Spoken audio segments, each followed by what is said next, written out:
For over 1,000 years, the Roman Empire shaped civilizations, ruled vast territories, fought colossal wars, and gave rise to figures like Julius Caesar, Augustus, and Constantine.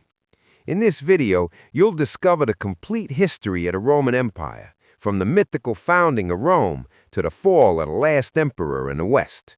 You'll understand how the Roman Republic was born, how it collapsed, and how an empire emerged that would change the world. You'll see the highs and lows of every Roman emperor, from Augustus's reforms to the collapse driven by crises, civil wars, and barbarian invasions. You'll also learn how Christianity spread inside a pagan war machine and how the city of Rome was sacked after centuries of glory. And finally, you'll see what remains of all this in the modern world. This is the total history of the Roman Empire, complete, factual, from the first day to the last. Before becoming the most powerful empire of the ancient world, Rome followed a long and turbulent path. According to legend, it was founded by Romulus in 753 BCE as a small village on the banks of the Tiber River in the Italian peninsula. Initially ruled by kings, the city underwent profound political and social transformations over the centuries. With the overthrow of the last king, Tarquin, in 509 BCE, Rome became a republic, adopting a more complex political system based on magistracies, a senate, and popular assemblies. It was during this republican phase that Rome began its territorial expansion, facing rivals such as the Etruscans, the Samnites, and later Carthage in the Punic Wars. The Republican period laid the foundations for Roman culture, the military, and administration, setting the stage for the birth of the empire. If you enjoy this kind of content, now is the perfect time to leave a like, subscribe to the channel, and turn on notifications. It really helps keep this investigation alive and brings more videos like this your way. Before becoming the foundation of the Roman Empire, Rome began as a small village on the banks of the Tiber River in central Italy. Its origin is surrounded by legends that deeply shaped the Roman identity. The most famous is the story of Romulus and Remus, sons of the god Mars, and the princess Rhea Silvia, abandoned as infants and suckled by a she-wolf. According to tradition, Romulus killed his brother Remus after a dispute and founded the city of Rome in 753 BCE. These myths reinforce the idea that Rome was born with a vocation for war, conquest, and glory. Even without exact archaeological confirmation, such stories were essential in justifying Rome's civilizing and expansionist role over other peoples. In its early centuries, Rome was ruled by kings. According to traditions recorded by authors such as Livy, the city had 7 kings, each contributing differently to Rome's social and political structure. Among them, Numa Pompilius was credited with creating religious institutions, and Servius Tullius with introducing census-based and military reforms. The last king, Tarquin the Proud, was portrayed as a tyrant who ruled with absolute power and ignored the Senate. During the monarchy, Rome gradually became an organized urban community with temples, walls, social divisions, and early institutional frameworks. However, growing dissatisfaction with royal abuses set the stage for a profound political transformation. The fall of the monarchy was triggered by a decisive event, the rape of Lucretia, the wife of a Roman nobleman, committed by Sextus Tarquinius, son of the king. Lucretia's subsequent suicide caused public outrage. Lucius Junius Brutus, a relative of the victim, led the uprising that expelled Tarquin the Proud in 509 BCE. With the monarchy overthrown, Romans swore never to accept kings again, and instead established the Roman Republic. The transition was marked by trauma, but it opened the way for a new system of governance. power shifted to elected magistrates with annual terms and institutional checks to avoid tyranny. The Republic, in theory, aimed to balance authority and protect citizen freedoms. In this new republican structure, the Senate became the primary deliberative and advisory body, made up mostly of patricians, the Roman aristocracy. Major decisions required Senate approval, which strongly influenced the magistrates' actions. 2 consuls, elected annually, acted as heads of government and military commanders. Having 2 consuls served as a safeguard against tyranny. Other magistracies were also created: praetors for justice, quaestors for finances, censors for census and public morality, and aediles for infrastructure and supply. The complexity of the Roman Republic's institutions was remarkable for its time and laid the groundwork for managing an increasingly expanding territory. Despite promises of liberty and representation, the Roman Republic revealed significant limitations. The plebeians, the majority of the population, were excluded from the Senate, higher magistracies, and real influence over state affairs. This imbalance led to the conflict of the orders, a long struggle for political equality. Among the victories achieved by the plebeians was the creation of the tribune of the plebes, with the power to veto Senate decisions, and the establishment of the 12 Tables, Rome's first written law code. Still, the tension between patricians and plebeians profoundly shaped Roman politics and influenced its republican format, which constantly shifted between granting rights and preserving aristocratic control. While resolving its internal conflicts, Rome began military expansion throughout the Latium region. Roman citizenship became a strategic political and military tool. Conquered peoples could receive partial or full citizenship in exchange for loyalty and the supply of troops. This strategy created a web of alliances that helped Rome secure control over central Italy. The Roman legions, disciplined and hierarchically organized, began developing tactics that would become trademarks of Roman civilization. Territorial expansion and military engagement were from the beginning central to Rome's identity, growing through both diplomacy and force. Now a republic, the city was preparing to reach far beyond the Italian peninsula. The formation of the Roman Republic was a political and institutional milestone that would shape the future of Roman civilization. Born from collective trauma under monarchy, it was structured to distribute power among aristocrats and gradually the broader population.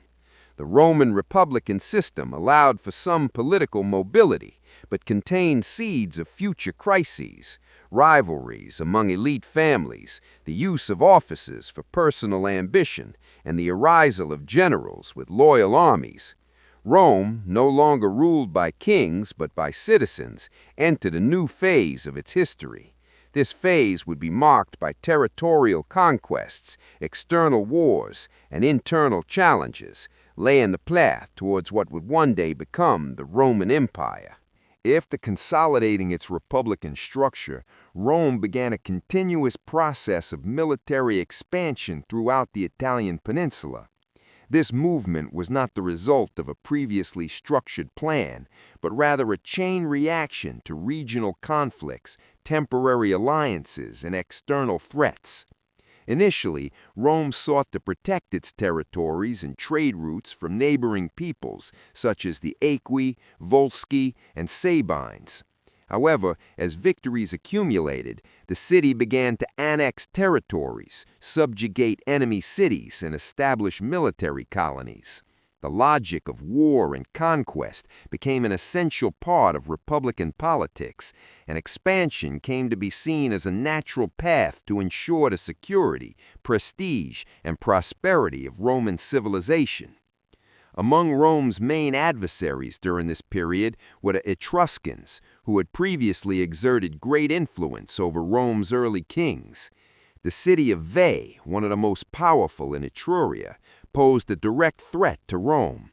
After decades of sporadic conflict, the Romans finally conquered Veii in 396 BCE under the leadership of the dictator Marcus Furius Camillus. This victory was crucial, marking Rome's first major territorial expansion beyond Latium and the definitive collapse of Etruscan dominance in the region. Furthermore, the conquest of Veii gave Rome access to wealth, trade routes, and fertile lands, which boosted population growth and strengthened the city's economic foundations. However, this victory was soon followed by one of the most traumatic moments in early Roman history, the sack of Rome by the Gauls in 390 BCE. After the Battle of the Allia, the Romans were defeated by the Senones, a Gaulic tribe led by Brennus, who invaded and occupied the city. The event left a deep scar on Rome's collective memory and reinforced the sense of vulnerability. In response, Rome invested in rebuilding its defenses, constructed new city walls, and reorganized its army with greater discipline. The fear of future invasions began to justify continued territorial expansion, not merely as conquest, but as a strategic necessity for survival against so-called barbarian peoples. In the 4th century BCE, Rome concentrated its efforts against the Samnites, one of the most powerful and organized peoples in southern Italy. The Samnite Wars, fought in 3 major phases between 343 and 290 BCE, tested the Roman legion's military capability and strategic flexibility. The Second Samnite War was especially challenging, including the humiliating Roman defeat at the Caudine Forks. Nevertheless, by the end of the conflicts, Rome emerged victorious, consolidating control over Campania and parts of Lucania. These campaigns strengthened Rome's ability to confront organized armies, adapt tactics, and expand its alliance network. The victory over the Samnites was a fundamental step in gaining control over the southern part of the peninsula. At the same time, Rome faced several rebellions and rival alliances from Italic peoples such as the Latins, Hernici, Umbrians, and Sabines. To solidify its power, Rome developed a policy of selective integration. Allied cities received different levels of Roman citizenship, some full, others without voting rights but with military obligations. This model, known as civitas sine suffragio, allowed Rome to expand its recruitment base and maintain political control without direct occupation. Additionally, the construction of roads like the Via Appia facilitated the movement of legions and integrated distant regions into the Roman center. This policy of alliances and legal concessions was essential to maintaining post-conquest stability. Another decisive episode in Rome's expansion was the war against Pyrrhus, king of Epirus, from 280 to 275 BCE. Invited by the people of Tarentum, a Greek city in southern Italy, Pyrrhus arrived with a modern army equipped with phalanxes and war elephants. Battles like Heraclea and Asculum proved difficult for the Romans, who suffered heavy losses. Despite Pyrrhus's initial victories, the Romans showed resilience and remarkable mobilization capacity. In the end, Pyrrhus abandoned the campaign and returned to Greece. The victory over a prestigious Hellenistic king reinforced Rome's status as an emerging power in Italy and solidified its dominance over Magna Graecia. By then, Rome had become the leading force in the peninsula. By the end of the 3rd century BCE, Rome had established direct or indirect control over virtually the entire Italian peninsula. Its model of expansion was based on alliances, partial citizenship, military colonies, and extensive use of the Roman legions.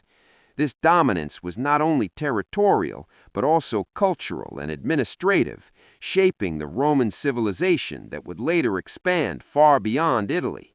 Rome, once just another city-state, had become a regional power capable of projecting strength across the Mediterranean. The next step would be confronting external rivals in even greater conflicts, beginning with Carthage and launching a new chapter, the Punic Wars. The Roman Empire, though not yet declared, had already begun to reveal its true magnitude. At the end of the 3rd century BCE, after securing control over the Italian peninsula, Rome turned its attention to the international stage, where it encountered its greatest rival, Carthage. Located in North Africa, Carthage was a major naval and commercial power with a well-established presence in Sicily, Sardinia, Corsica, and along the coast of Hispania. A clash between the two cities was inevitable, as both sought influence over the same strategic territories. These tensions led to a series of 3 brutal conflicts known as the Punic Wars. These wars would define not only the future of the Roman Empire, but also the balance of power in the Mediterranean world. The term Punic comes from the Latin Punicus, referring to the Phoenician origins of the Carthaginians. The First Punic War, 264 to 241 BCE, began over disputes in Sicily, when Rome intervened in a local conflict between the cities of Messana and Syracuse, directly challenging Carthaginian dominance on the island. Although Carthage initially held naval superiority, Rome rapidly built a fleet, trained sailors, and developed the corvus, a boarding bridge that allowed naval combat to resemble land battles. After years of fighting, Rome achieved a decisive victory at the Battle of the Aegean Islands, forcing Carthage to seek peace. As a result, Rome annexed Sicily as its first province outside Italy and imposed heavy financial indemnities on Carthage. This unexpected victory marked Rome's first major step toward overseas expansion. The humiliation and economic burdens imposed on Carthage left deep scars, prompting the city to rebuild its power through expansion in the Iberian Peninsula. This effort was led by the Barcid family, especially Hannibal, son of Hamilcar Barca. In 218 BCE, the Second Punic War began, with one of the most daring military campaigns in history. Hannibal marched from Hispania, crossed the Alps with an army and war elephants, and invaded Italy. His feat shocked Rome and spread fear among Italian communities. Over several years, Hannibal ravaged Roman territory and inflicted devastating defeats on Roman legions at battles such as the Trebia, Lake Trasimene, and most notably Cannae, one of the greatest military disasters in Roman history. Despite Hannibal's victories, Rome refused to negotiate peace and adopted a strategy of attrition, avoiding direct confrontation while attacking Carthaginian allies elsewhere. Meanwhile, the Roman general Publius Cornelius Scipio was sent to Hispania, where he defeated Carthaginian forces and cut off Hannibal's supply lines. Scipio then carried the war across the Mediterranean to North Africa, threatening Carthage itself. Under pressure, Carthage recalled Hannibal to defend the city. In 202 BCE, at the Battle of Zama, Scipio decisively defeated Hannibal. The resulting peace treaty stripped Carthage of its fleet and territories and forbade it from waging war without Roman permission. Scipio was awarded the title Africanus for his victory. Although defeated, Carthage gradually recovered economically in the decades that followed, which caused growing concern in Rome. One of the strongest advocates for Carthage's destruction was the Roman senator Cato the Elder, who famously ended every speech with the phrase Carthago delenda est, meaning Carthage must be destroyed. The Third Punic War, 149 to 146 BCE, began when Rome accused Carthage of violating the earlier treaty by defending itself against neighboring attacks. Rome used this as a pretext to eliminate its former rival permanently. The siege of Carthage lasted 3 years and ended with the city's complete destruction. Survivors were killed or enslaved, and the territory was converted into the Roman province of Africa. The Punic Wars marked a turning point in Roman history. By defeating Carthage, Rome secured dominance over the western Mediterranean, gaining control of territories in Sicily, Sardinia, Corsica, Hispania, and North Africa. These wars also transformed Rome internally. The need for powerful military commanders with autonomy in the field elevated generals such as Scipio Africanus to unprecedented prominence. At the same time, the influx of wealth and enslaved populations intensified social inequalities and internal tensions. The victory over Carthage eliminated a formidable rival and ushered Rome into a new phase of expansion, now without any immediate peer in the West. The impact of the Punic Wars resonated for centuries. Carthage, once Rome's equal in commerce, culture, and power, was erased from the map, illustrating the fate of Rome's greatest enemies. Rome learned that control of the Mediterranean required more than battlefield success. It demanded naval dominance, supply networks, diplomacy, and political adaptability. With the conclusion of the wars against Carthage, Roman attention shifted eastward toward the Hellenistic world. The destruction of Carthage was not merely a military victory. It confirmed Roman supremacy in the western Mediterranean and signaled a new stage in the expansion of the Roman Empire. With the end of the Punic Wars and the victory over Carthage, Rome vastly expanded its territory and wealth, but this new reality brought deep internal transformations. The massive influx of enslaved people, the concentration of land in the hands of a few, and the erosion of the traditional model of citizenship generated increasingly intense social tensions. The Roman legions had become instruments of conquest, and many small landowners who fought in the wars returned to Italy without land or income. Meanwhile, large landowners took advantage of enslaved labor to expand their estates, the latifundia, and dominate agricultural production. This situation created a widening gap between rich and poor citizens. The concentration of land in the hands of the patrician aristocracy worsened the impoverishment of Rome's middle and lower classes.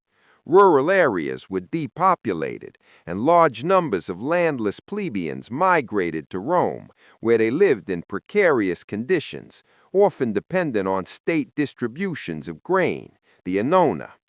This population growth in the city increased pressure for social reform.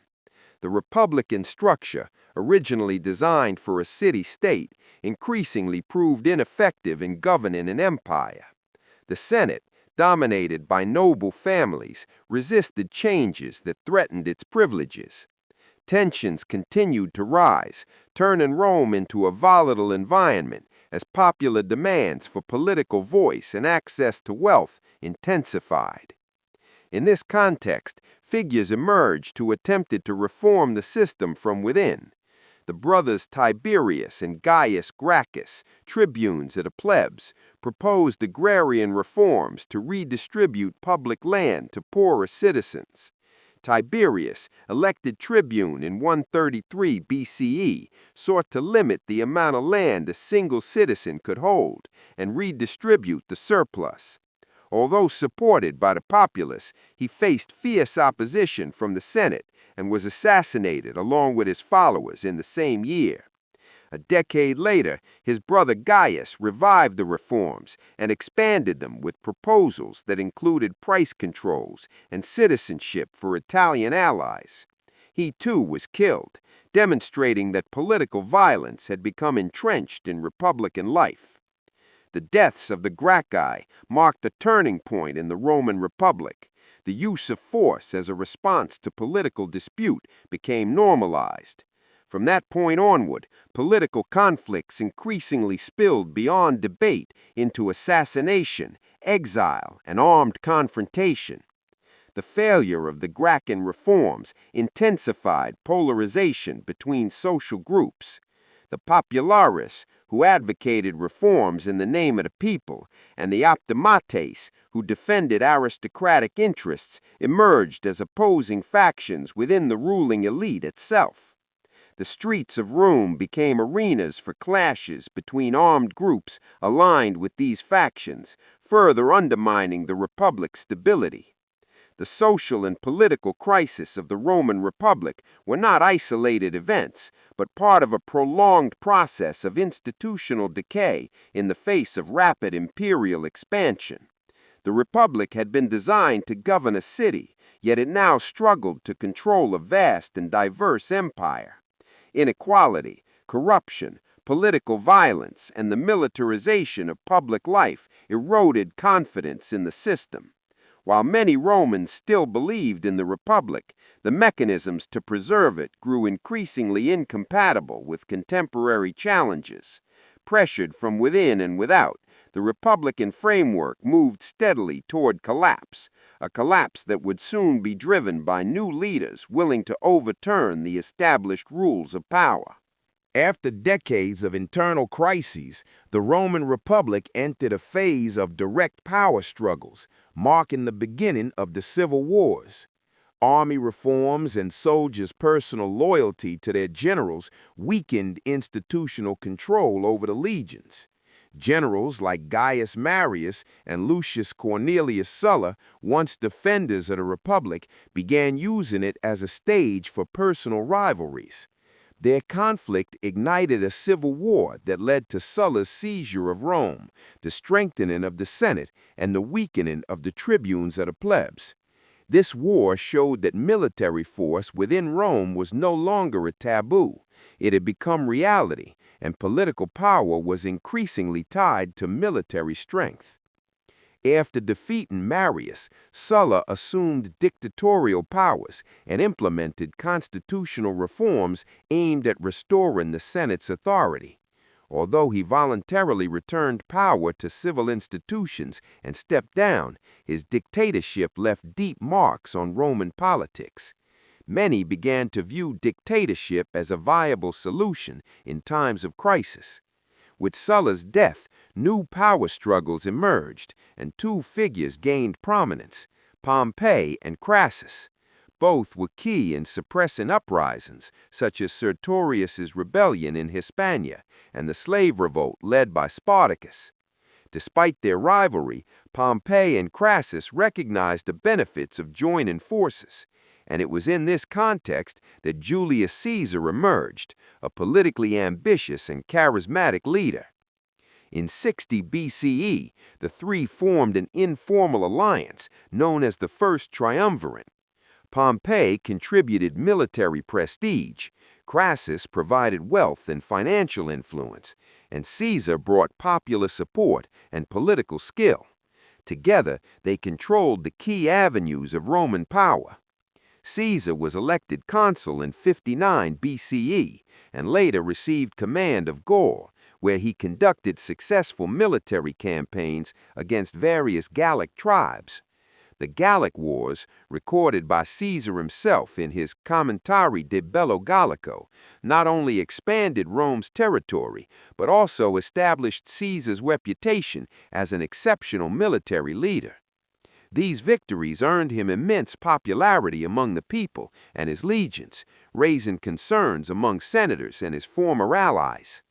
Following Crassus's death during a campaign against the Parthians, the alliance weakened, and tension between Caesar and Pompey escalated. The Senate, fearing Caesar's power, ordered him to return to Rome and relinquish command of his legions. Caesar refused. In 49 BCE, he crossed the Rubicon River with his army, a move forbidden by law, and allegedly declared alea iacta est, or the die is cast. This act was a declaration of war against the Senate and Pompey, who had aligned himself with the Republican forces. A new civil war began, with battles fought across the empire, from Italy to Greece, Asia, and Egypt. Pompey was defeated by Caesar at the Battle of Pharsalus in 48 BCE and fled to Egypt, where he was assassinated by order of Pharaoh Ptolemy XIII. When Caesar arrived in Egypt, he became involved with Cleopatra and intervened in the Ptolemaic dynasty's succession. After securing victory in the East, he returned to Rome and took full control of politics. Between 46 and 44 BCE, Caesar accumulated offices and titles, centralizing power in his own hands.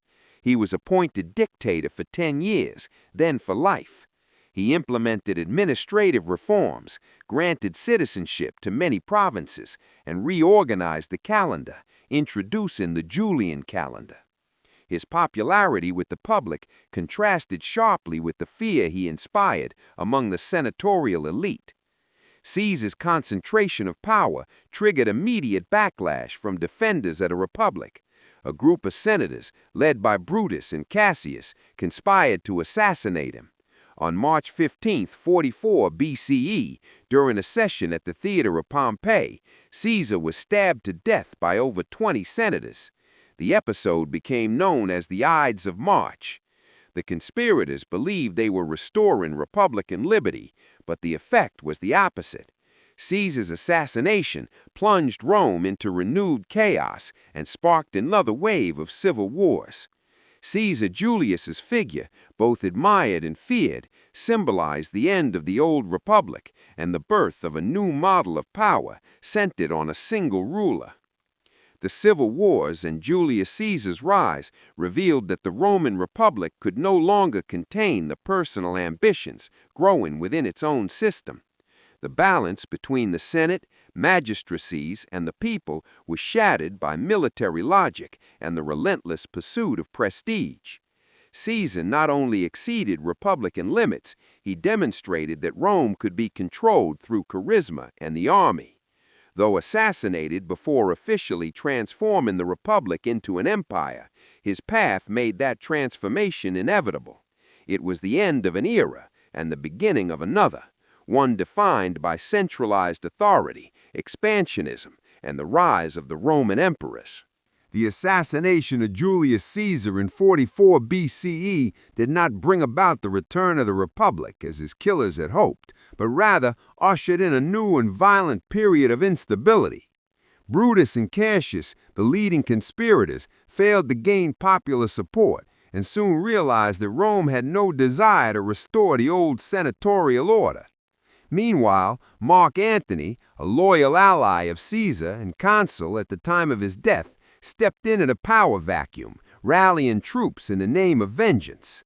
At the same time, Octavian, Caesar's adopted son and political heir, emerged as an unexpected figure.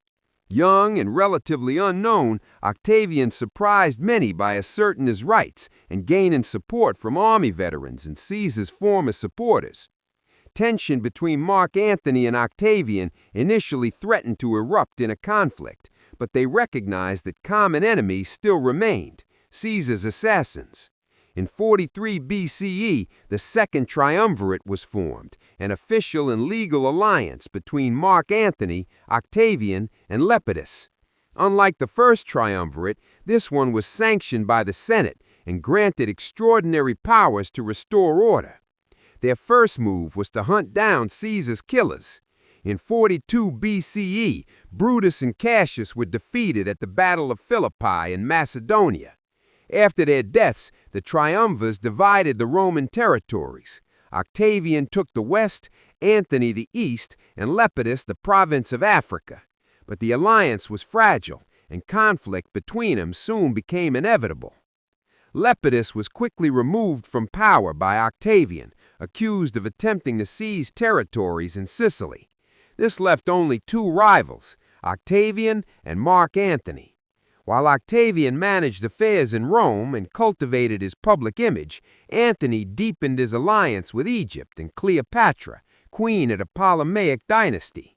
Their relationship provoked criticism in Rome, where Antony came to be seen as abandoning Roman values. Octavian seized the moment to launch an ideological campaign against him, accusing Antony of treason and planning to create an Eastern Empire with Cleopatra.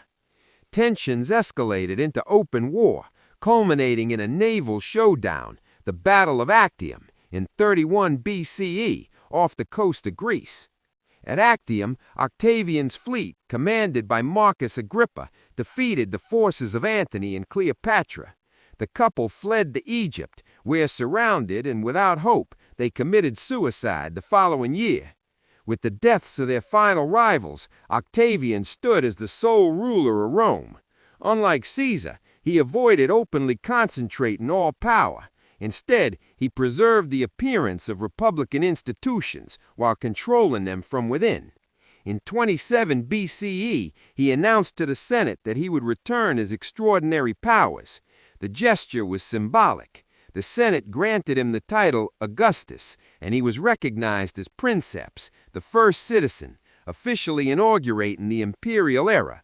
Augustus maintained the republican framework as a facade, but in practice he held executive, military, legislative, and religious authority. He commanded the legions, influenced the Senate, appointed governors, and managed key provinces. He created a personal guard, the Praetorian Guard, to protect the palace and act as a political force. His reforms stabilized the emergent empire. He reorganized the army, built a functional civil service, encouraged marriage and childbirth, cracked down on excessive luxury, and launched major public works. Under his rule, the empire entered a long period of peace and prosperity, known as the Pax Romana.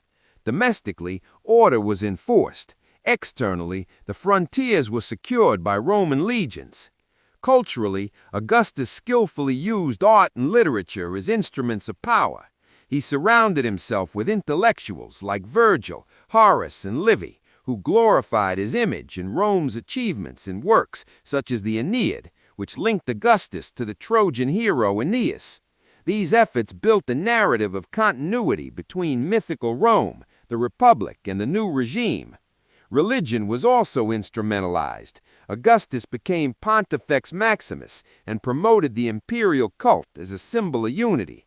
Combining propaganda, reform, and military power, Augustus not only consolidated his authority, but redefined Roman rule.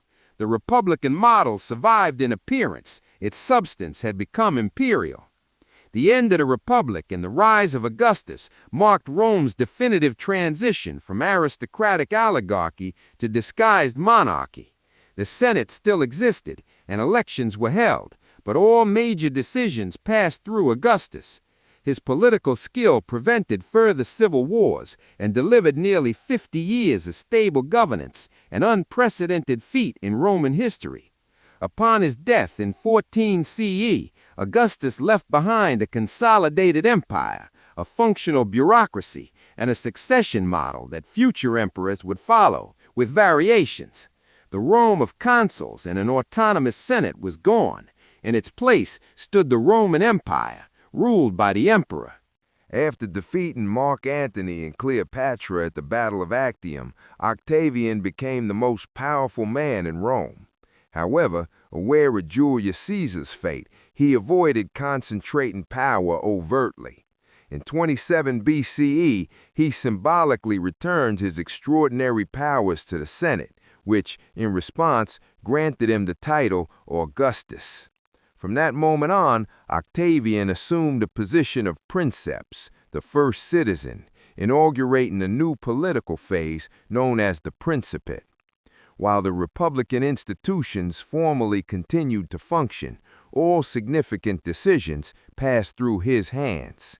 The Republic survived in appearance, but real power was concentrated in the new emperor. To ensure stability and prevent new conflicts, Augustus promoted a series of administrative and institutional reforms.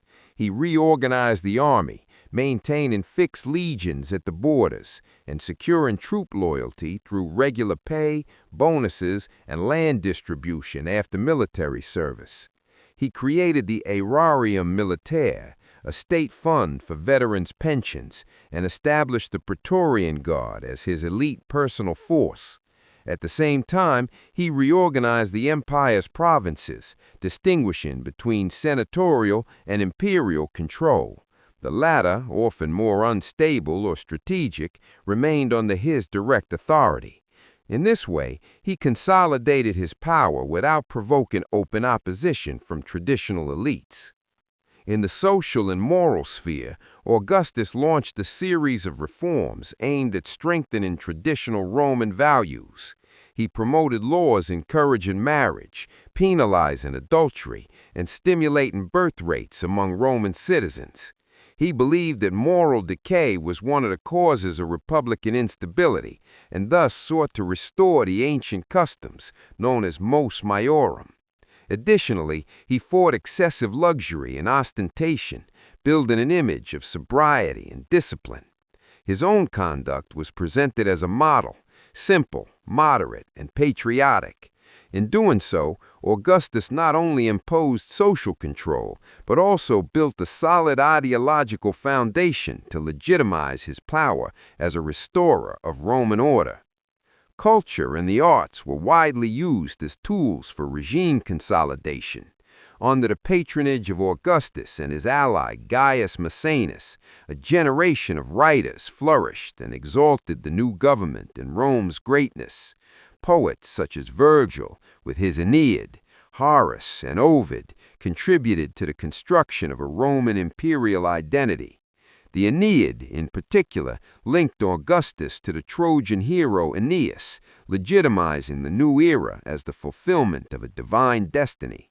Literature, architecture, and visual arts served as means of imperial propaganda. The very urban space of Rome was transformed. Temples, forums, theaters, and monuments were built to celebrate the peace and prosperity brought by Augustus. Beyond internal reforms, Augustus also consolidated control of the empire through targeted military campaigns. Although he avoided grand conquest wars, he promoted expansion in regions such as Hispania, Illyria, and parts of Germania. Augustus's foreign policy focused on border stability and Roman prestige. When necessary, he intervened strategically to ensure the submission of allied peoples and maintain geopolitical balance. One of the traumatic campaigns was the defeat of Roman legions in the Teutoburg Forest in 9 CE, where 3 legions under Varus were annihilated by the Germans. The impact was profound, and Augustus abandoned plans to advance beyond the Rhine, consolidating a defensive border policy. Augustus also introduced deep reforms in urban administration and the daily functioning of Rome. He created a stable civil service, divided the city into administrative regions, organized the postal system, improved the water supply, created fire brigades, and regulated the grain distribution to the population. At the same time, he oversaw public spending, construction, and the moral life of the city. His constant presence, even with concentrated imperial powers, was balanced by symbolic gestures of respect for tradition. Throughout his reign, Augustus skillfully combined authority with moderation, presenting himself as a restorer of the republic, while in fact shaping a new imperial regime. Augustus's reign lasted more than 40 decades, and his death in 14 CE marked the end of a foundational era. His succession was carefully prepared, though not without internal difficulties. Upon his death, the Senate declared his deification, turning him into a figure worshipped within Roman religion.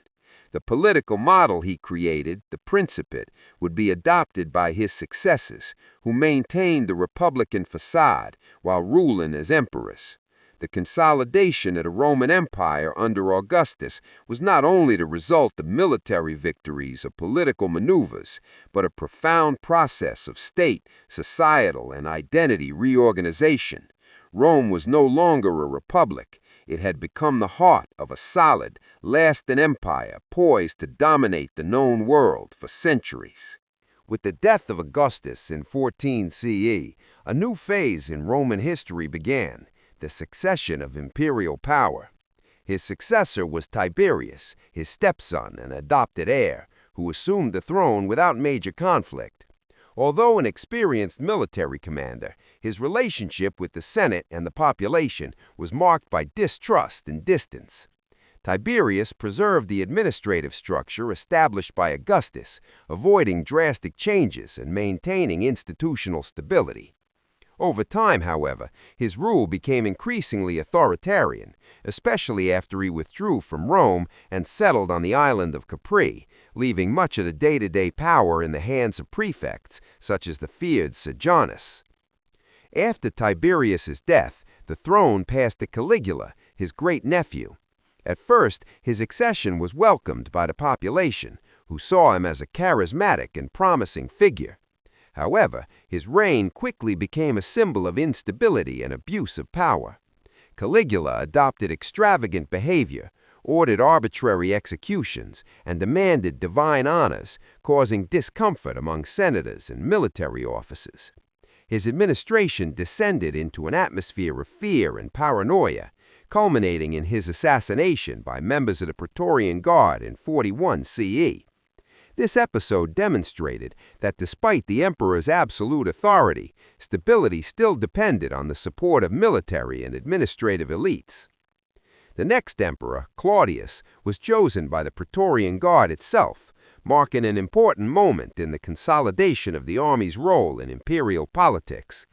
Initially underestimated because of his reserved demeanor and speech difficulties, Claudius proved to be a capable administrator and a strong promoter of public works.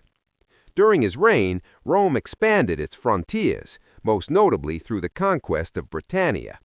He also implemented judicial and administrative reforms, integrating provincial elites more deeply into the imperial system.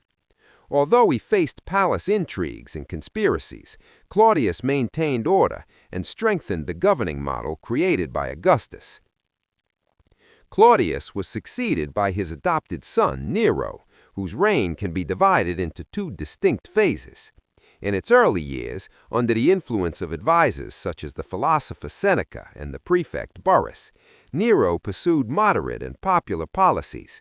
Over time, however, his impulsive and authoritarian tendencies became more pronounced. The Great Fire of Rome in 64 CE and the subsequent persecutions of Christians damaged his reputation, as did his excesses and the elimination of potential rivals, including his own mother. His government lost the support of the Senate, the army, and the aristocracy, leading to a series of revolts and ultimately to his suicide in 68 CE, which brought the Julio-Claudian dynasty to an end. Despite the turbulence associated with individual rulers, the imperial system itself proved resilient. The succession of emperors with very different profiles, from more restrained figures to openly extravagant ones, showed that the structure established by Augustus could withstand abuses and internal conflict. Bureaucratic institutions, the loyalty of the legions, provincial administration, and the symbolic centrality of the emperor ensured continuity. Even in the face of the instability generated by Nero, the empire did not collapse. Instead, the situation opened the way for a new phase, known as the Year of the Four Emperors, which would culminate in the rise of the Flavian dynasty. This early imperial period was also marked by significant social and cultural transformations. Romanization advanced throughout the provinces, with the spread of the Latin language, Roman law, and urban practices. New cities were founded or remodeled according to Roman standards, reinforcing cultural unity across the empire. Roads and aqueducts facilitated trade and regional integration. Relative stability, even amid occasional crises, allowed for continued growth in Roman influence across the Mediterranean. The empire demonstrated that its strength lay not solely in the person of the emperor, but in the solidity of its institutions and its capacity to adapt to changing circumstances. Thus, the first emperors faced a wide range of challenges, from political tensions to internal crises, but succeeded in maintaining the structure of the regime and preserving central authority. Even though not all governed with restraint or competence, the institutional legacy of Augustus remained the foundation of the system. Soldiers, citizens, and provincial elites came to understand that imperial stability was a collective interest that transcended the shortcomings of individual rulers. The transition from republic to empire was now firmly consolidated, and Rome had fully entered its imperial age. After the initial consolidation of the Roman Empire, the succession of emperors began to reveal deep weaknesses in the power model created by Augustus. The lack of clear succession rules opened space for disputes among elites, generals, and the Praetorian Guard. At several points, imperial power ceased to be the result of political inheritance or institutional consensus and began to depend on immediate military support. This instability favored the emergence of rulers who exercised power in a centralized and confrontational way. The Senate progressively lost its real influence, while the emperor became the absolute center of decision-making. This environment created conditions ripe for recurring internal crises. The empire remained vast, but its political cohesion was increasingly at risk. One of the most representative examples of this period was the reign of Domitian, who ruled from 81 to 96 AD. He concentrated power rigidly and adopted a governing style marked by constant surveillance and repression of opponents. Although he strengthened the borders and promoted administrative reforms, his relationship with the Senate was marked by distrust and persecution. Many senators were accused of treason and executed, creating an atmosphere of fear within Rome's elite. Domitian reinforced the cult of the imperial figure and demanded honors that likened him to a deity. This distance between emperor and aristocracy contributed to his political isolation. His death by palace conspiracy revealed the level of rupture between the ruler and traditional institutions. Another emblematic case was that of Commodus, who took the throne in 180 AD as the successor of Marcus Aurelius. Unlike his father, Commodus showed little interest in administering the Roman Empire and delegated duties to influential favorites and advisors. His reign was marked by instability, erratic decisions, and growing detachment from political responsibilities. Commodus began publicly presenting himself as a gladiator, participating in shows at the Colosseum, which caused discomfort among senators and officials. The imperial administration suffered from corruption and disorganization. By the end of his rule, he had lost the support of key power sectors. His assassination marked the beginning of a new period of political uncertainty and succession conflicts. In the 3rd century, internal crises deepened even further, giving rise to the period known as military anarchy.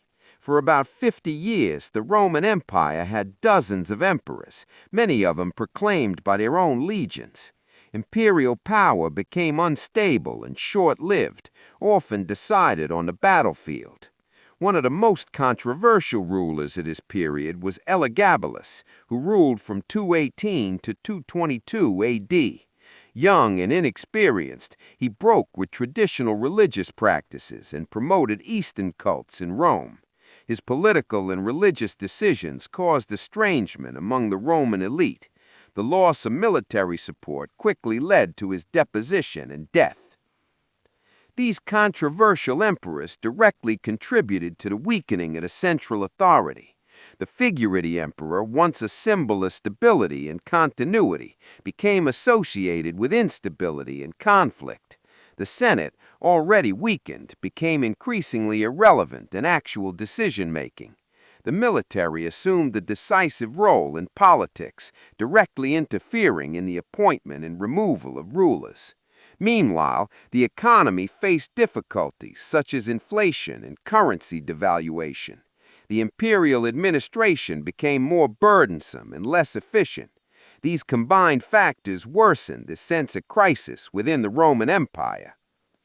Despite political instability in Rome, some regions of the empire continued to function relatively stably. The provinces maintained agricultural production, trade remained active in several areas, and legions continued defending the frontiers. However, this regional stability did not compensate for the leadership vacuum at the center of power. The lack of an emperor capable of imposing lasting authority compromised the general coordination of the empire. Local rebellions became more frequent. Confidence in the imperial system gradually diminished. The empire endured, but under increasing pressure from its own internal contradictions. The internal crises and controversial emperors revealed structural limits of the Roman imperial model.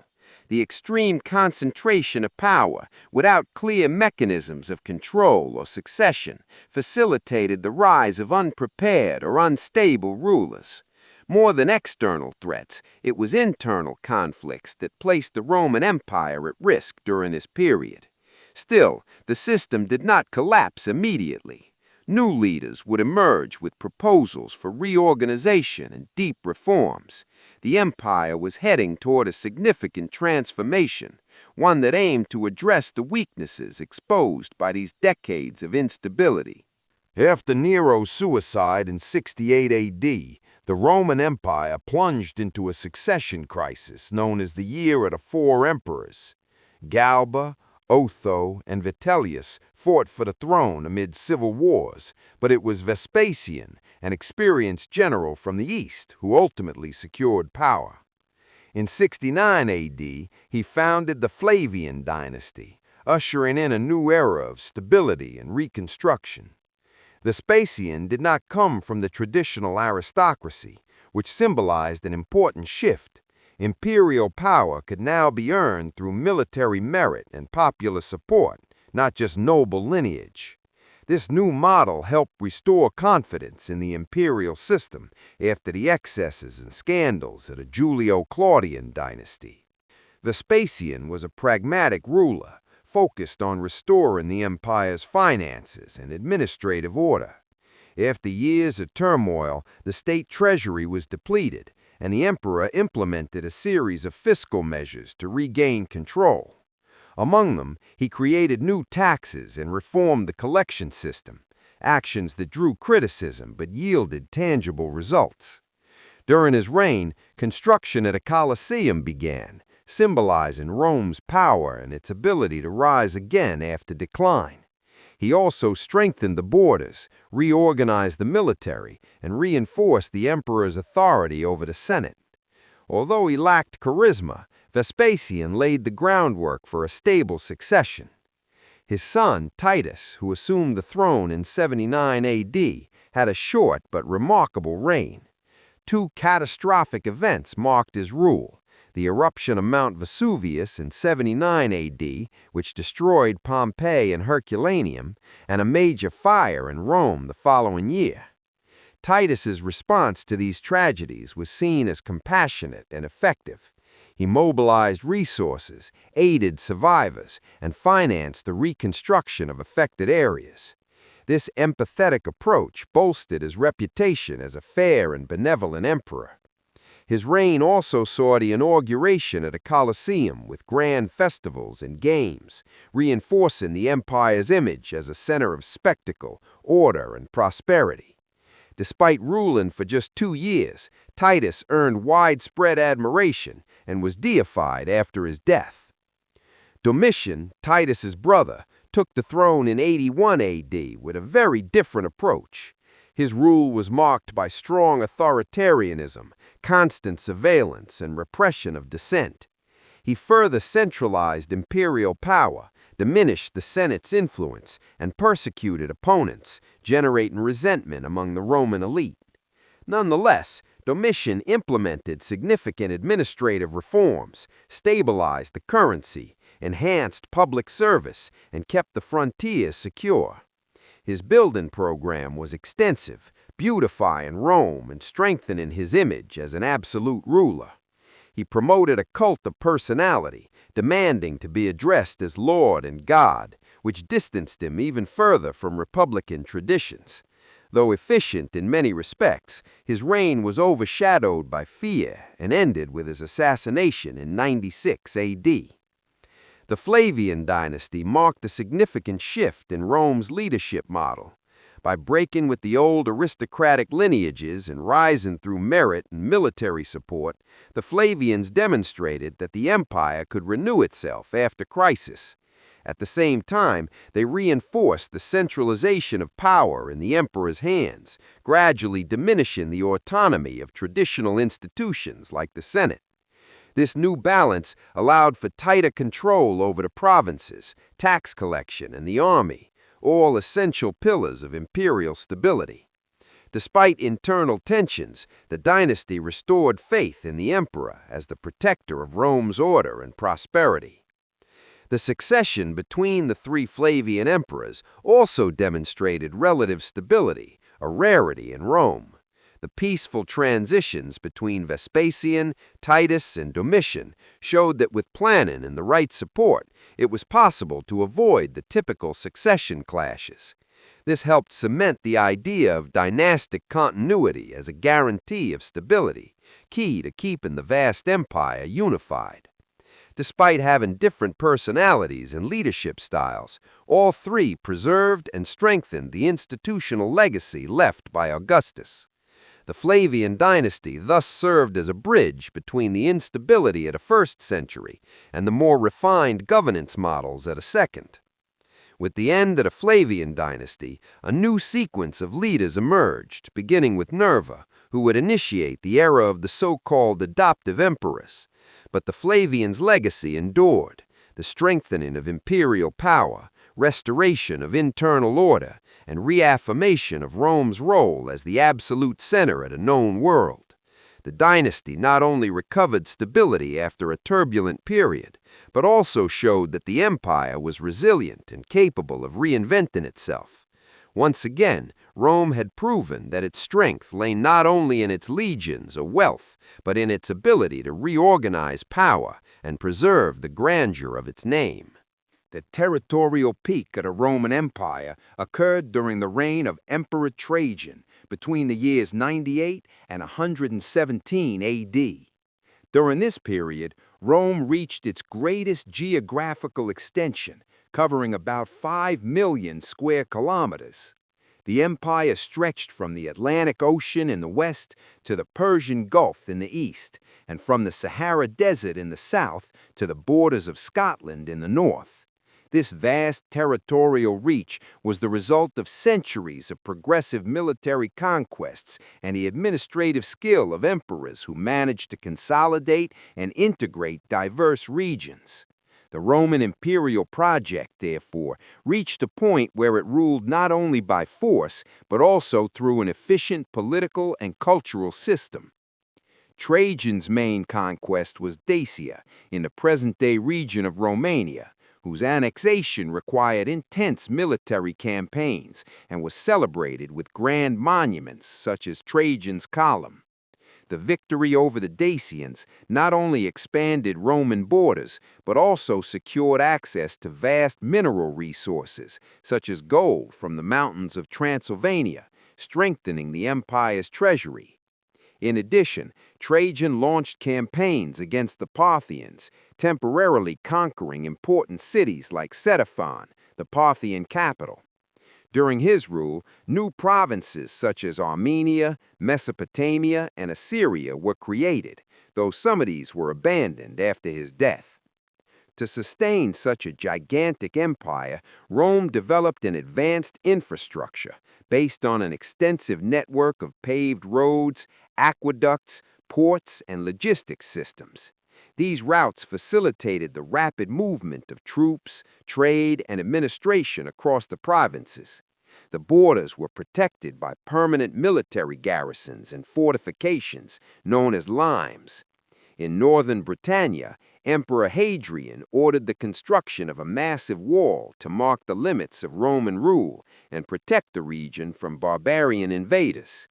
The Rhine and Danube rivers also served as natural barriers against Germanic tribes. Administering so many regions required decentralization, but with strict loyalty to the emperor.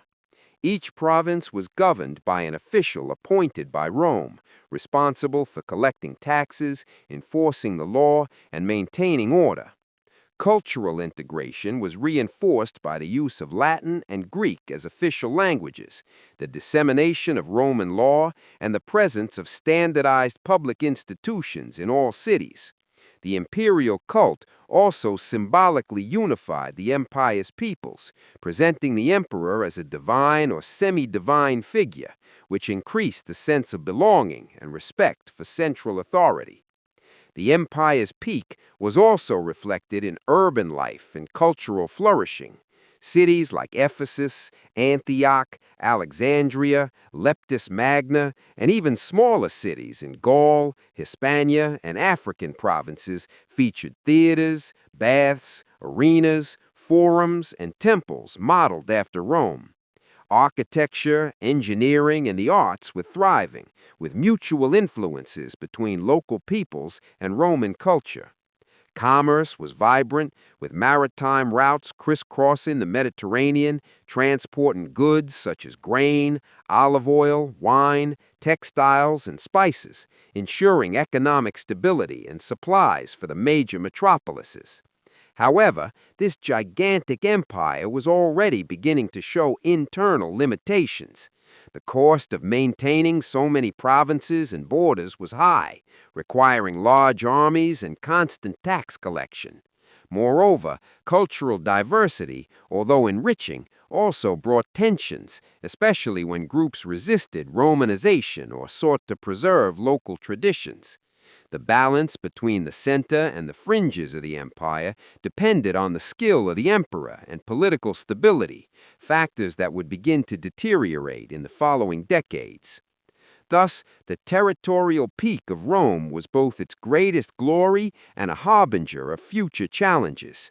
Trajan's reign marked the highest point of the empire's physical expansion, but it also outlined the limits of Roman governability. After his death, Emperor Hadrian would adopt a policy of retreat and consolidation, recognizing that maintaining what had already been conquered was more sustainable than advancing indefinitely. From then on, Rome would enter a new phase, striving to preserve its greatness in face of growing external and internal pressures. The 3rd century was one of the most turbulent periods in the history of the Roman Empire, marked by a deep political, military, and economic crisis that nearly led to its complete collapse. This period, known as the crisis of the 3rd century or military anarchy, began around 235 AD with the assassination of Emperor Severus Alexander and lasted until approximately 284 AD, when Diocletian came to power. During these nearly 50 years, Rome faced a dizzying succession of emperors, many of whom were generals who seized the throne by force and were assassinated shortly afterward. More than 20 legitimate emperors ruled during this interval, alongside dozens of usurpers who controlled parts of the empire. This political instability created a domino effect across other areas as the army became increasingly autonomous, choosing its own leaders, while the Senate lost power and prestige. Many emperors came from frontier regions and had little connection to the traditional Roman elite, which intensified tensions between the center and the provinces. Soldiers' loyalty often lay more with their immediate commanders than with the empire itself. As a result, constant civil wars erupted, with different generals fighting for the throne in bloody campaigns that devastated cities and countryside alike. The very concept of imperial authority was eroded by the existence of multiple rulers at the same time. In addition to internal struggles, Rome faced growing external threats on multiple fronts. On the eastern frontier, the Sasanian Persians replaced the Parthians and began launching powerful incursions into Roman territory, even capturing and humiliating Emperor Valerian in 260 AD, an episode that deeply shook Roman morale. In the north and west, Germanic peoples such as the Alemanni, Franks, Goths, and Vandals crossed the borders, taking advantage of military and administrative weakness. Many cities were sacked, and large areas of Gaul, Pannonia, and Dacia were temporarily lost or abandoned. The crisis also had a strong economic dimension.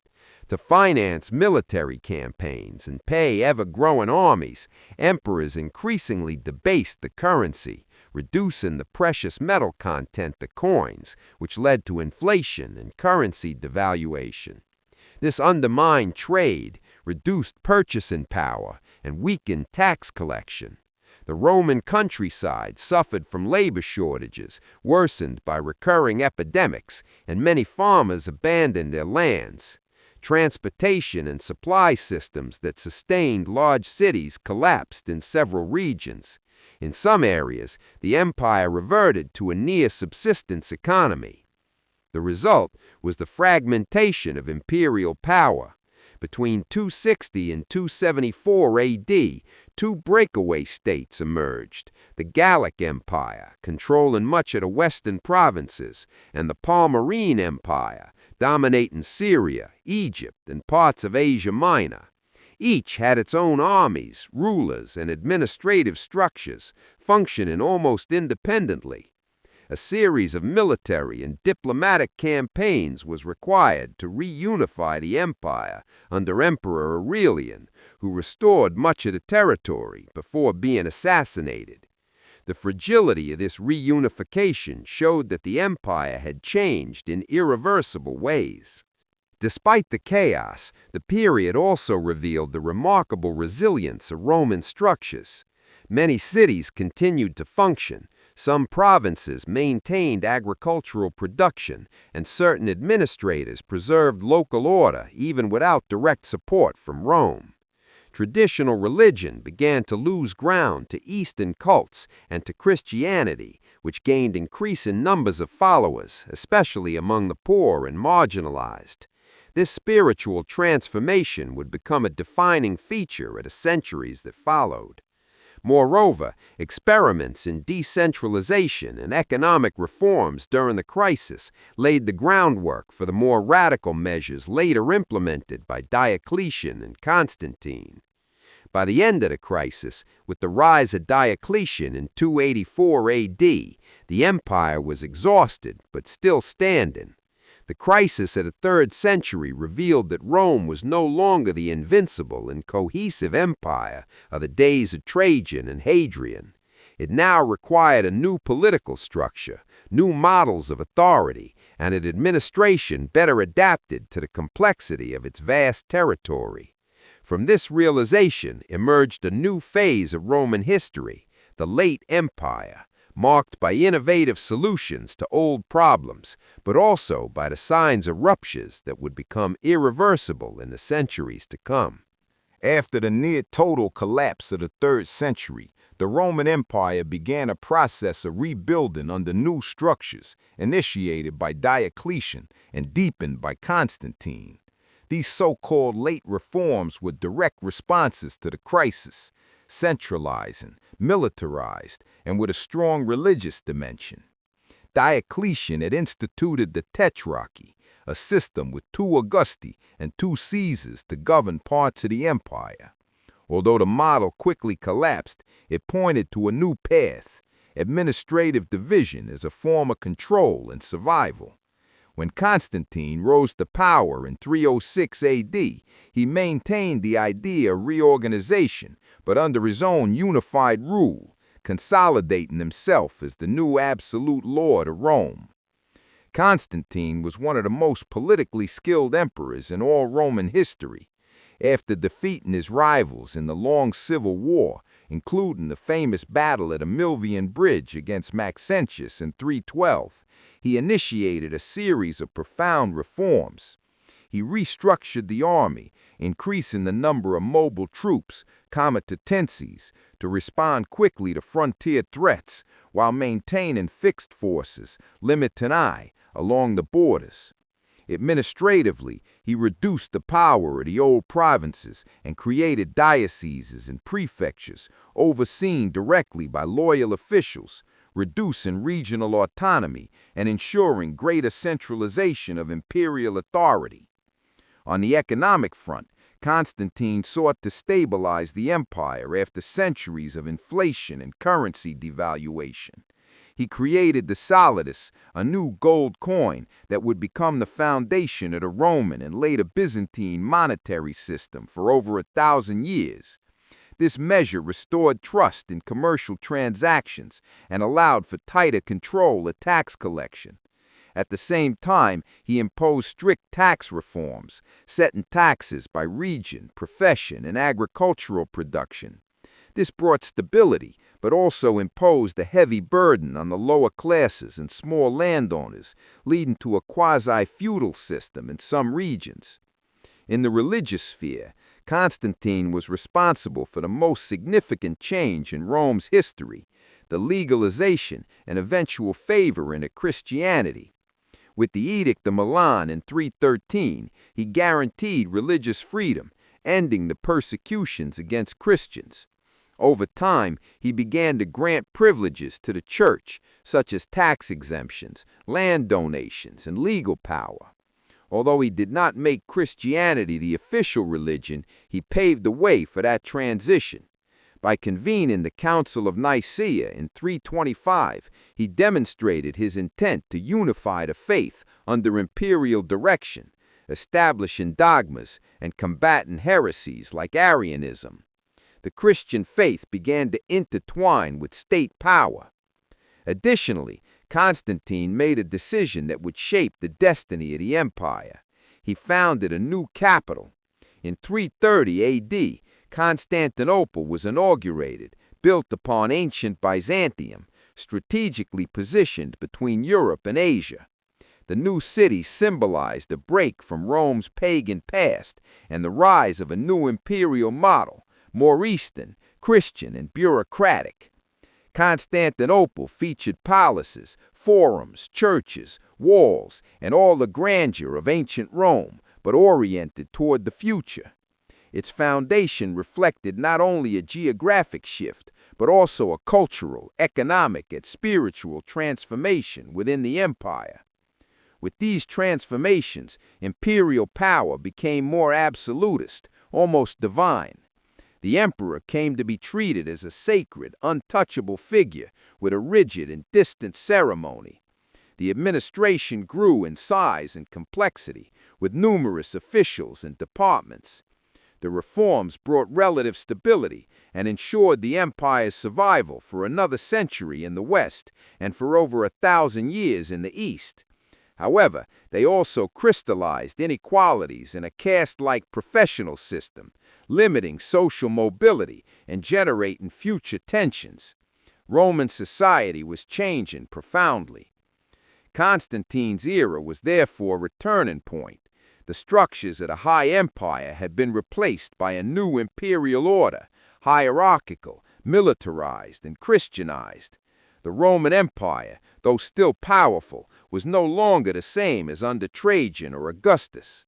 The ancient world was entering a new phase whose consequences would be felt for centuries to come, from the Western Empire's decline to the rise of the Byzantine Empire, whose roots were embedded in Constantine's decisions. He not only saved Rome from imminent destruction, but redefined it. The division of the Roman Empire between East and West was not a sudden rupture, but rather a logical consequence of the administrative reforms initiated by Diocletian and deepened by Constantine. With the creation of multiple centers of government, the imperial administration began to operate more and more regionally, reflecting the logistical difficulties of controlling such a vast and diverse territory. After the death of Theodosius I in 395 A.D., his two sons officially inherited the halves of the empire, Honorius in the west and Arcadius in the east. From then on, the division became permanent, with each side facing its own challenges and operating with distinct priorities, even if theoretically united under the Roman ideal. While the Eastern Roman Empire, with its capital in Constantinople, had a stronger economy, better administrative structure, and more effective defenses, the West faced a much more fragile reality. Rome was no longer the capital. Ravenna had taken its place, more defensible, yet less symbolic. The Western army was impoverished, often dependent on barbarian mercenary troops known as foederati. Additionally, there was chronic political instability, with emperors constantly being deposed, assassinated, or manipulated by generals and courtiers. The loss of central authority weakened the empire, making it vulnerable to both internal and external pressures. In this fragile context, the so-called barbarian invasions intensified. Peoples such as the Visigoths, Vandals, Ostrogoths, Suebi, Alans, and Huns began crossing the empire's borders, sometimes as allies, sometimes as invaders. A decisive event was the sack of Rome in 410 by the Visigoths led by Alaric, the first time in 800 years that the Eternal City had been invaded. Although this was not the end of Rome, the episode had enormous psychological and symbolic impact. In the following decades, several western provinces were lost: Hispania, Gaul, North Africa. The empire was literally being torn apart. Internally, the West also faced the collapse of its economic and social infrastructure. With the decline of trade, loss of tax revenue, and ruralization of society, the state could no longer maintain the army, pay its officials, or ensure order in the cities. Local elites began seeking alliances with barbarian chiefs instead of trusting the distant emperor. The Catholic Church, in turn, grew in influence, offering a new source of stability and cultural identity. In this context, imperial authority became irrelevant in many regions, with power being transferred to Germanic military leaders or local bishops. The decade of the 470s marked the final breaths of the Western Roman Empire. In 476 AD, the Germanic general Odoacer deposed Romulus Augustulus, the last Western emperor. Instead of claiming the imperial title, Odoacer sent the imperial insignia to the Eastern emperor, Zeno, declaring there was no longer a need for a Roman emperor in the West. This gesture is generally considered the final mark of the Western Roman Empire. However, it's worth noting that many contemporaries did not see this moment as the end of Rome, but rather as just another power shift during a time of great turmoil. Despite the political collapse, the Roman legacy persisted in the West through law, the Latin language, church institutions, and urban structures. Many of the barbarian kingdoms that formed in the former Roman provinces, like the Visigoths in Hispania or the Franks in Gaul, tried to preserve aspects of Roman culture, adopting Latin, Christianity, and even maintaining the title of King of the Romans in their coins and documents. Rome did not disappear overnight. It transformed, blending with the new Germanic powers and giving rise to what would become medieval Europe. Therefore, the fall of the Western Roman Empire should not be understood as a total and sudden collapse, but as the outcome of a long process of institutional weakening, economic crises, civil wars, external pressures, and cultural changes. While the East would continue its trajectory as the Byzantine Empire, the West plunged into a new fragmented world where the Roman ideal survived, blended with new identities, beliefs, and forms of power. It was the end of an era, but also the birth of another. The definitive fall of the Western Roman Empire in 476 AD was the result of a long sequence of events, not a sudden collapse. Decades of political instability, economic crises, barbarian invasions, and territorial losses had irreversibly weakened the empire's structure. The figure of the emperor had become increasingly symbolic, while real power was exercised by generals, aristocrats, or even Germanic leaders. In this context of institutional decay, the emperor ceased to be the center of authority and became just a piece in a larger power game. The empire could no longer sustain itself or protect its borders. In the final years of the empire, the central figure was Orestes, a Roman general of barbarian origin who placed his teenage son, Romulus Augustus, on the throne. The young emperor, mockingly nicknamed Augustulus, Little Augustus, had no real power. Meanwhile, true military and political control rested with Orestes. However, by refusing to grant land in Italy to the Germanic mercenaries known as foederati, Orestes provoked a fatal reaction. Led by Odoacer, a chieftain of Heruli origin, the Foederati rebelled, defeated Orestes, and deposed Romulus Augustus. Instead of proclaiming himself emperor, Odoacer made a decision that would symbolize the definitive end of the Western Roman Empire. He sent the imperial insignia to the Eastern emperor, Zeno, in Constantinople, declaring that it was no longer necessary to maintain a separate emperor in the West. He named himself King of Italy and ruled in the name of the Eastern emperor, although in practice he was the de facto sovereign. This decision has been viewed by many historians as the final point of Western Roman authority. There was no significant resistance. Even the Roman elite seems to have accepted this transition, perhaps because they already considered the empire a failed entity. It's important to note that many contemporaries did not interpret this moment as a fall in the tragic sense we use today. For them, it was just another change of government in chaotic times. The notion that 476 marked the end of Roman civilization is a later construction, especially promoted by Renaissance and Enlightenment thinkers like Edward Gibbon. In practice, many Roman institutions continued to function under barbarian rule, including the Senate, local administration, and especially the church. Roman culture survived, not as an empire, but as a legacy and transformation. The fall of the West was also not a total defeat, as the Eastern Roman Empire, the so-called Byzantine Empire, continued to thrive for another 1,000 years.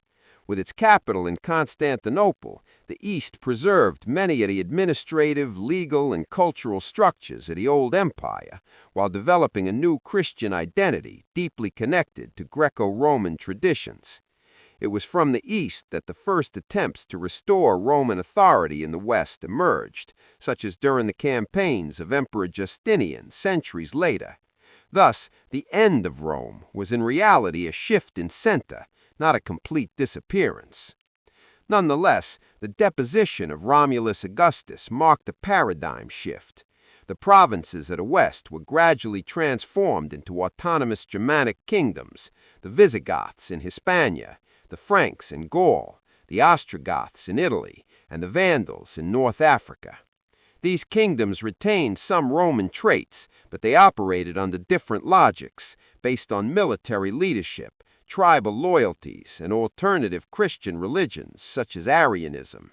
The political and cultural unity of the empire had fractured, giving way to a new era of fragmentation that would define the European Middle Ages. Therefore, what we call the fall of the Western Roman Empire was a long, gradual, and multifaceted process. It was not an immediate destruction, but a systemic collapse that took centuries to consolidate. The symbolic death of the empire in 476 AD was merely the final act in a drama that had been unfolding for a long time. And even after the political end, the idea of Rome would remain alive for centuries, inspiring popes, kings, and emperors who sought in its legacy the legitimacy for their own realms. Rome fell, but never ceased to be a reference. Even after its political fall in the 5th century, the Roman Empire never ceased to influence the course of history. Its traces are everywhere, not only in the physical ruins scattered across Europe, North Africa, and the Middle East, but also in the institutions, languages, laws, and values that form the backbone of many modern societies. The very concept of an empire continued to be admired and replicated for centuries. The Carolingian Empire, the Holy Roman Empire, the Russian Empire, and even Napoleon sought legitimacy in the Roman legacy. Rome became the ideal model of grandeur and centralized power, the standard by which many measured their own imperial ambitions. In the legal field, Roman influence runs even deeper. The so-called Corpus Juris Civilis, compiled in the 6th century under Emperor Justinian, formed the basis for Roman civil law, which inspired the legal systems of much of continental Europe and indirectly various countries around the world. Principles such as private property, contracts, citizenship, and civil duties originate directly from Roman legal tradition. In countries like France, Germany, Italy, and Brazil, the law still carries Roman marks in its structure and terminology. The idea that laws should be written, public, and applied equally also comes from Roman legal practice, which sought to balance state power with individual rights. The Latin language, though no longer spoken in daily life, survives in form and essence in many modern languages, especially the so-called Romance languages, such as Portuguese, Spanish, French, Italian, and Romanian. Millions of people speak, without realizing it, words that come directly from the vulgar Latin of the empire.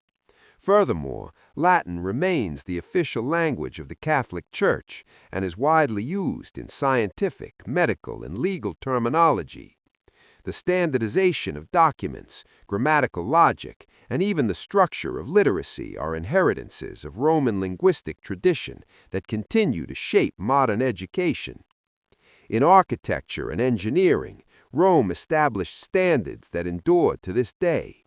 Arches, domes, aqueducts, paved roads, and construction techniques using cement and concrete are just a few of the Roman legacies that shaped the physical world. Structures like the Colosseum, the Pantheon, and Roman baths are continuous sources of inspiration for modern buildings, from museums to sports stadiums. Moreover, planned urbanization with squares, sewage systems, water supply, and neighborhood divisions was a Roman innovation that spread throughout the Western world and is now considered essential to organize in large contemporary cities. The Christian religion, today the world's most widely practiced faith, also owes much to the structure of the Roman Empire.